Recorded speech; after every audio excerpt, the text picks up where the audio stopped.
ஆனால் பரதன் தான் என்று சொல்லுவதற்கு திருமாறன். வாங்க.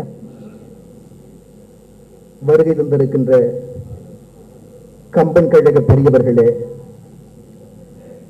எங்களினுடைய நெறியாளராக பெற்றிருக்கின்ற அம்மா பாரதி பாஸ்கர் அவர்களே, எதிரணியாக இருந்தாலும் எங்கள் அணிக்காக பேசி சென்றிருக்கின்ற எதிரணி தோழியே, வருகை தந்திருக்கின்ற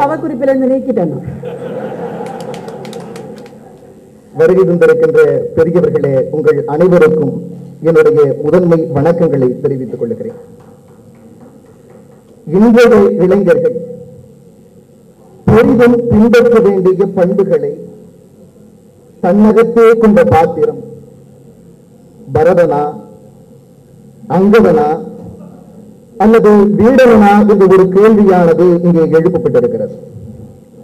பெரியவர்களே, அங்கதனும் வீடனும் மிகச்சிறந்த பண்பு நலன்களுக்கெல்லாம் சொந்தக்காரர்கள். தன்னுடைய பண்புகளால் காப்பியத்தில் தனித்துவமிக்க பாத்திரங்களாக அடையாளம் காட்டப்படுபவர்கள் அங்கதனும் வீடன். ஆனால் அவர்களுடைய பண்புகள் எல்லாம் இன்றைய இளைஞர்கள் பின்பற்றக்கூடிய வகையில் அமைந்திருக்கிறதா என்றால் அது சற்று குறைவாகத்தான் இருக்கிறது.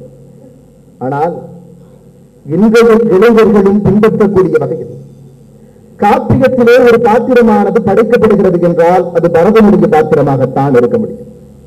உடனே நடுவர் அவர்கள் எப்படி சொல்லுகிறார் என்று கேட்டுவிடக் கூடாது. அதை நான் சொல்லவில்லை, கம்பன் சொல்லுகிறான். சொல்லுங்க. நெஞ்சம் தூயவன் மையறு மனத்து ஒரு நாசினான், காதலை முந்தி கடிக்கின்ற சிந்தையான், உண்மையின் நிறைகுணத்தவன், குறைகுணன் குறிசிலன், குறிசியில் திருமணத்தான், செவ்வகை உள்ளத்து அல்ல, பங்கமன் குணத்தினன், தேவ மனத்தினன், நான்மறை குணத்தினன், குணங்கள் தூயோன் என்று பரதனுடைய குணநலன்களை விவரிப்பதற்காக மட்டும் கம்பன் வார்த்தைகளை தேடி தேடி பயன்படுத்துகிறான் என்றால் எந்த அளவிற்கு பரதனானவன் பண்புகளால் மேலோங்கியவனாக இருக்க வேண்டும். கைகேயி செய்த சூழ்ச்சியும் அதனால் விளைந்த விளைவுகளும் நாம் எல்லோரும் அறிந்த ஒன்று. கைகேயி செய்த கொடுமையை இன்னே அல்லல் படுகின்ற பரதன் தன்னுடைய பெரியம்மாவான கோசலையை காண செல்லுகிறான். தயரவன் மாண்டு போனதற்கும் அண்ணல் ராமன் காடேகியதற்கும் பரதன் காரணம் அல்ல என்று தெரிந்திருந்தும் கோசலை பரதனை பார்த்து கேட்கிறாள், கைகையை கோலகம் இழைத்த கைதவம் ஐயனே அறிந்திலை போடுமாறு. எனதான் இருந்தாலும் பரதா, உன் தாய் செய்த கொடுமைகள் எல்லாம் எனக்கு தெரிந்திராமலாய் இருக்க போகிறது என்று கேட்டுவிடுகிறார். இந்த கேள்வி பரதனுடைய காதுகளில் வீழ்ந்தவுடன் துடித்து போகிறான் பரதன். அம்மா, நான் அறிந்துதான் இந்த கொடுமைகள் எல்லாம் நிகழ்ந்தது என்றால் நான் எத்தகைய நரகத்திற்கு போவேன் தெரியுமா என்று சொல்லி இந்த நாடு நடைபெற வேண்டிய அத்தனை தருணங்களையும் அங்கே பரதன் எடுத்து பேசுகிறான்.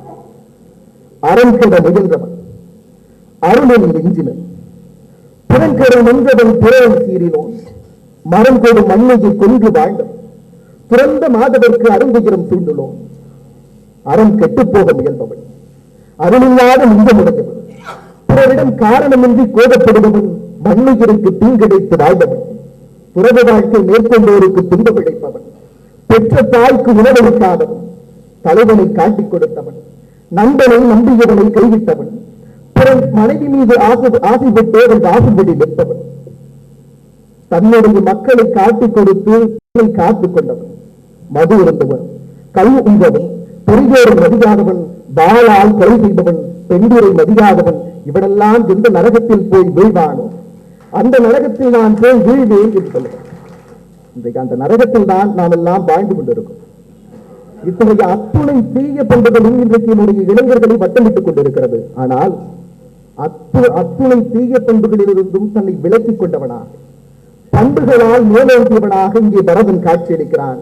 எனவேதான் கோசலை சொல்லுகிறாள், முன்பை முன்குணம் முன்னுள்ளவர்கள் தான் நின்மை யாதரோ இதற்கும் நின்மையார் மன்னர் மன்னவா என்று வாழ்த்துகிறார். உன்னுடைய உயர்ந்த குலத்தில் உன்னுடைய பண்புக்கு இணையானவர் எவருமே இல்லை, எனவே நீ மன்னர்களுக்கெல்லாம் மன்னவன் என்று சொல்லுகிறார். இதை விடவா பரதனுடைய பண்பு நலன்களுக்கு இங்கே சான்று தேவைப்படுகிறது. இன்றைக்கு அரசியலறம் வீழ்ந்து போன சமூகமாக இந்த சமூகம் மாறி போய் கிடக்கிறது. சாதாரண கல்லூரி தேர்தலிலும் கூட மதுவும் பணமும் விளையாடுகின்ற ஒரு தாழ்மட்ட அரசியல் இந்த மண்ணிலே வளர்ந்து கொண்டிருக்கிறது. இன்றைக்கு என்னுடைய இளைஞர்களுக்கு ஒரு பதாகை தேவைப்படுகிறது.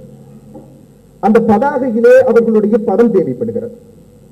அந்த படத்திற்கு கீழே அவர்களுடைய பெயர் தேவைப்படுகிறது. சரி, அதோடு நிற்கிறார்களா என்றால் இல்லை இல்லை, பெயருக்கு பக்கத்திலே ஒரு பதவி வேண்டும் என்ற பதவியும் தேவைப்படுகிறது.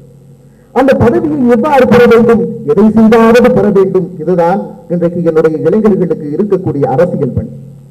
ஆனால் பரதன் காட்டுகின்ற அரசியல் பண்பானது அத்தகையது அல்ல. விதியின் காரணமாகவோ தாய் செய்த சதியின் காரணமாகவோ பதவியானது பரதனை வந்து சேருகிறது. பரதனுக்கு கிடைத்தது ஏதோ வட்டச் செயலாளர் பதவி அல்ல, அவனுக்கு கிடைத்தது ஒரு நாட்டையே ஆளக்கூடிய அரசு பதவி. வட்டச் செயலாளரே ரொம்ப பவர்ஃபுல்.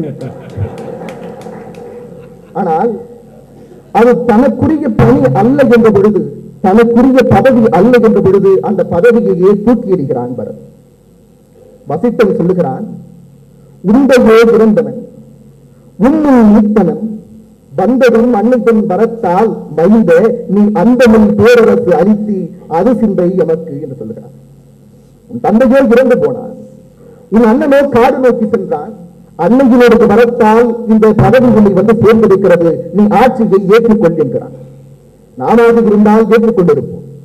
ஆனால் அரசியல் பண்புகளை முழுமையாக அறிந்தவன் பரதன். அவன் என்ன சொல்லுகிறான், என் அண்ணனுக்குரிய பதவியை நான் ஏற்றுக்கொள்ள மாட்டேன், பிறனுடைய பதவியை ஏற்றுக்கொள்வது அரசியல் அறம் அல்ல என்று சொல்லி அரசியல் பண்புகளை இன்றைய தலைமுறைக்கு எடுத்துக்காட்டி அந்த பதவியை தூக்கி எறிகிறான் பரதன். எதிரணியிலே அங்கதனுடைய அணியிலே ஒரு கேள்வி கேட்கப்பட்டது. கடைசியாக அங்கதன் தான் உடைவாளை ஏந்தி நிற்கிறான் என்ற ஒரு கேள்வி. அந்த பாடலை இன்னொரு முறை பாருங்கள். அரியணை அனுமன் தாங்க அங்கதன் உடைவாள் ஏந்த பரதன் வெண்குடை கவிக்க இருவரும் கவரி பெற்ற. இந்த பாடலை படித்த பிறகு எனக்கும் கூட ஒரு சந்தேகம். ஏன் பரதன் அரியணையை தாங்கி இருக்கலாமே, ஏன் பரதன் உடைவாளை ஏந்தி இருக்கலாமே, எதற்காக அவர் வெண்கொற்ற கொடையை தாங்கி நிற்க வேண்டும்? வெண்கொற்ற கொடையானது அரசனுக்கும் இறைவனுக்கும் பிடிக்கப்படக்கூடிய ஒன்று. இறைவனானவன் தன்னுடைய அருட்பண்பினால் இந்த உலகையே வெண்கொற்ற கொடையின் கீழ் ஆளுகிறான் என்பது பொருள். அரசனானவன் அறத்தாலும் தருமத்தாலும் வெண்கொற்ற கொடையின் கீழ் இந்த உலகத்தை ஆளுகிறான் என்பது பொருள். அப்படி என்றால் அந்த வெண்கொற்ற கொடையை தாங்குவதற்கும் கூட ஒரு தகுதி தேவைப்படுகிறது. சிலப்பதிகாரத்திலே கண்ணகி வழக்குரைத்து வெற்றி பெற்ற பிறகு என் வெண்கொற்ற கொடை தாழ்ந்தது என்றுதான் மன்னன் பேசுகிறான். அதன் பிறகுதான் வாளை பற்றியும் செங்கோலை பற்றியும் பேசுகிறான். அப்படி என்றால் அத்தகைய உயர்ந்த வெண்கொற்ற கொடையை பிடிப்பதற்கு உயர்ந்த பண்புகள் உடையவன் தான் தேவைப்படுகிறான் என்று கம்பன் தீர்ப்பளிக்கிறான்.